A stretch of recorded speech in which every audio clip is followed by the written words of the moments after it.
All right, I'm gonna show y'all what I got from McMurray today. They're This is how they come. Should be like 20 birds.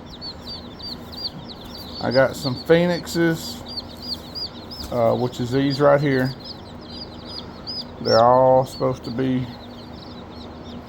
well, the red is the red shoulder yokos, and then I got some phoenixes.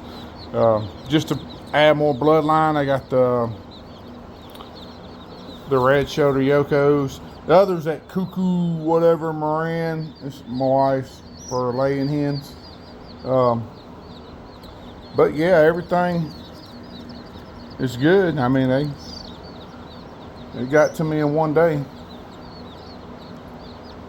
Man, the reason I do this is just to add different blood to my phoenixes, you know, a little bit better gene pool, and I got the yokos to add more tail length, because the yoko cross between a game hen is how phoenixes come to be.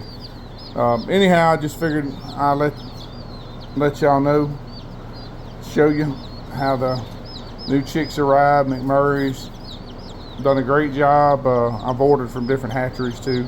I don't just order from the same one, but we do a little order every year just to add different blood to it. Sometimes more, sometimes less. Anyhow, guinea up.